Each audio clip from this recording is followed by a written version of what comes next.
King Adetobi's voice echoed loudly in the royal chamber, hitting the stone walls like a sharp slap. Who made you pregnant?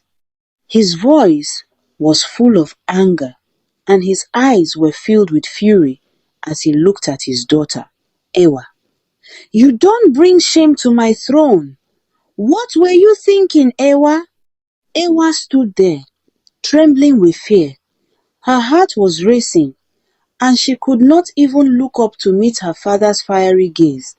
She stood still, her hands shaking, trying to hold back the tears. She had hoped to keep this secret hidden, but now everything was out in the open, and she feared the worst. I didn't, she whispered softly, almost too quiet for her father to hear. The words got stuck in her throat as she tried to find the strength to speak the truth. But it was too late. Her father's anger was already blazing like a fire. King Adetobi stepped closer to her, his voice turning colder. You didn't what? What do you have to say for yourself? I had arranged for you to marry Prince Tunde of Igbono. That marriage would have made my rule stronger. But now, look at what you've done. You've ruined everything. You've shamed me and made a joke of my position. Explain yourself. Ewa's mind was racing. Her heart was pounding in her chest as she thought of how things had come to this. Her father's thirst for power had turned everything upside down. She remembered when love and happiness with Emake seemed possible. But now, her father's hunger for power had overshadowed it all. Ewa and Emake had grown up together. They had been best friends since they were children, inseparable. Emake had always been there for her, through thick and thin. But things had changed when the king's ambition grew stronger. King Adetobi locked Ewa in her room, telling her she could not leave the palace. He had taken away her freedom, and she could not stand it. She had thought of escaping, of running far away, but she had been too scared. But Emake didn't give up on her. He found a way to be near her, to protect her. He took a job as a bodyguard in the palace, just to stay close to her, to find a way out. One night, Emake came to her room and whispered, Ewa, we can't stay here. We can't live like this. I'll take you far away, to a place where no one knows us, where we can live a new life. Ewa felt a spark of hope. They couldn't live like this anymore. They planned to escape together, and in the middle of the night, they ran away from the palace, leaving everything behind. They traveled to a far land, far from King Adetobi's reach. They started a new life, away from the palace and the anger of the king. Together, they had a baby girl, Sade. They raised her with love and care, and life was peaceful, even though it was far from the life Ewa had once dreamed of. Years passed, and Sade grew up to be a smart and strong young woman. She became a doctor and was assigned to work at the government hospital in Igbo Odo, a village in King Adetobi's kingdom. But fate had a way of bringing them back into the king's life. King Adetobi had fallen ill, and his health grew worse with time. He had no children to take care of him, no heir to carry on his legacy. Sade, being a doctor, was sent to treat him. She helped him recover from his illness. She didn't know him as her grandfather. She only saw him as the man who had once ruled the land with fear. The king grew fond of her, often calling her his granddaughter. He saw in Sade what he had lost: a family, a legacy.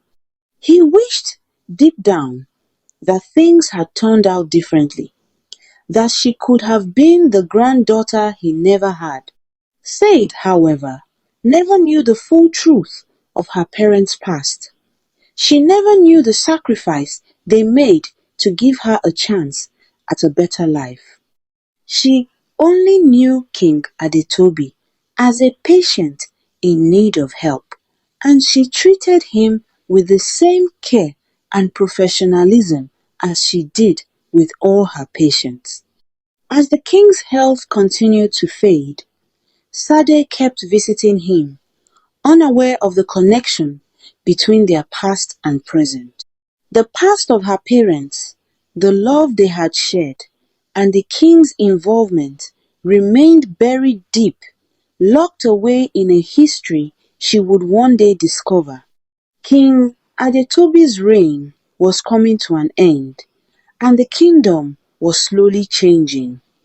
But Sade, though unaware, Sade arrived at her parents' home and sat down at the dinner table, excited to share the big news. "I've been transferred to a government hospital in Igbo-Odo," she told them, her voice filled with pride. But as the words left her mouth, she noticed the shock on their faces. They stared at her in disbelief, not knowing how to react. "Is something wrong?" Sade asked, her smile slowly fading as she looked from one parent to the other. Ewa and Emake exchanged glances, their hearts heavy. Ewa couldn't eat her, she wept. Then finally, Ewa broke the silence.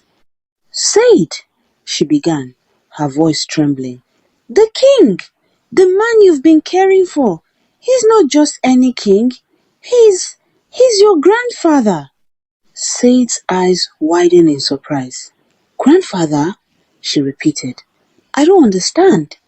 But how could the king be my grandfather?" Ewa wiped away a tear as she continued. "Sade, your grandfather is King Adetobi. Emake and I, your parents, ran away from him many years ago. The king wanted me to marry Prince Tunde of Igbono, but I was pregnant with you. I couldn't live under his control anymore or become a bargain for business to someone I don't love or know. The king was angry. I got locked up. He was determined to get rid of the pregnancy. He was so angry because Emake was a commoner, an orphan, so Emake and I escaped. We left everything behind to build a life of our own." Sade sat back in her chair, her mind racing as she processed the shocking news. "So, I'm the king's granddaughter?" she asked, disbelief still evident in her voice. Emake nodded solemnly. "Yes, Sade, you are the daughter of King Adetobi's lost child." That night, Ewa and Emake couldn't sleep. Ewa's heart was heavy with the emotions she had carried for so long. She cried quietly. The memories of the past, her daughter, so close to the king, had no idea of the painful history that connected them and the life they had built away from the palace. The king, now frail and remorseful, had learnt of their disappearance years ago, but now everything was coming to light. When King Adetobi heard that Ewa was the mother to Sade, the doctor he was fond of, and wished to be his granddaughter, he was overwhelmed with guilt. He wept for the years of separation, the years of lost time with his daughter and granddaughter. The king asked for forgiveness, longing for reconciliation with his family. In the days that followed, there was a reunion. Ewa and Sade finally stood face to face with the king, and though the past could never be undone, they knew the future was theirs to shape. King Adetobi, broken by time and regret, welcomed his daughter and granddaughter back into his life. He apologized for the pain he had caused them. Emake, once the king's bodyguard, was now recognized as the son-in-law of the king. When King Adetobi passed away, he left behind a legacy of peace and reconciliation. Emake was crowned as the new king of Igbo Odo, and he ruled not with fear, but with love, kindness, and wisdom. His reign was a time of peace, where the people flourished, and the mistakes of the past were buried in the soil of forgiveness. Emake and Ewa lived to see a future of hope, with their daughter by their side, continuing the story of a family that had once been torn apart but had found their way back to each other. They had rebuilt what was lost, and with love and compassion, they ruled Igbo with hearts full of peace and unity. And so, the story of King Adetobi's family ended, not with anger or regret, but with healing, understanding, and the promise of a better tomorrow.